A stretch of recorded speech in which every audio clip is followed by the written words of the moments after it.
ಚಿತ್ರದುರ್ಗ ಜಿಲ್ಲೆಯಲ್ಲೂ ಕೂಡ ಮುಂದುವರೆದಿದೆ ಧಾರಾಕಾರ ಮಳೆ ತುಂಬಿ ಹರಿತಾ ಇದ್ದಾವೆ ಚಳ್ಳಕೆರೆ ತಾಲೂಕಿನ ದೇವರಹಳ್ಳಿ ಹಳ್ಳ-ಕೊಳ್ಳಗಳು.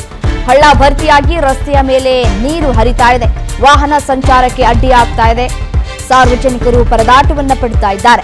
ರೈತರ ಮುಖದಲ್ಲಿ ಮಂದಹಾಸ ಮೂಡಿಸಿದ್ದಾನೆ ವರುಣದೇವ.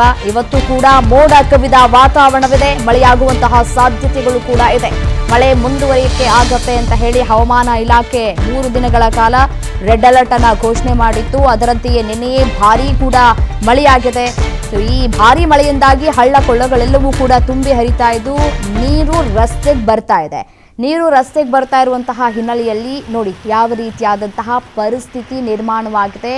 ನಿನ್ನೆ ಆದಂತಹ ಮಳೆಗೆ ಇವತ್ತು ಕೂಡ ಮೋಡದ ವಾತಾವರಣ ನಿರ್ಮಾಣವಾಗಿದೆ. ಇವತ್ತು ಕೂಡ ಭಾರೀ ಮಳೆಯಾಗುವಂತಹ ಮುನ್ಸೂಚನೆ ಕೂಡ ಸಿಗ್ತಾ ಇದೆ. ಗುಡುಗು ಸಿಡಿಲು ಸಹಿತ ಭಾರೀ ಮಳೆಯಾಗತ್ತೆ ಅಂತ ಹೇಳಿ.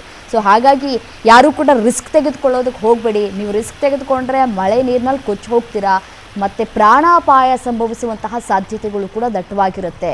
ರಿಸ್ಕನ್ನು ತೆಗೆದುಕೊಂಡು ಈ ಭಾಗದಿಂದ ಆ ಭಾಗಕ್ಕೆ ಹೆಂಗಿದ್ರು ರಸ್ತೆ ಇದೆ, ಹೋಗ್ಬೋದು ಆರಾಮಾಗಿ ಅಂತ ಹೇಳಿ ರಿಸ್ಕನ್ನು ತೆಗೆದುಕೊಳ್ಳೋದಕ್ಕೆ ಹೋಗಬೇಡಿ. ಆದಷ್ಟು ಮನೆಯಲ್ಲೇ ಇರುವಂತಹ ಪ್ರಯತ್ನವನ್ನು ಮಾಡಿ. ಹೌದು, ಮಳೆ ಆಗ್ತಾ ಇದೆ, ರೈತರಿಗೇನೋ ಕೆಲಸ ಕಾರ್ಯಗಳು ಈಗ ಚುರುಕುಗೊಳ್ಳುತ್ತೆ, ಹೌದು. ಬಟ್ ಆದರೆ ಅತಿ ವೇಗವಾಗಿ ರಭಸವಾಗಿ ನೀರು ಹರಿಯುವಂತಹ ಸಂದರ್ಭದಲ್ಲಿ ರಿಸ್ಕ್ ತೆಗೆದುಕೊಳ್ಳೋಕೆ ಹೋಗಬೇಡಿ.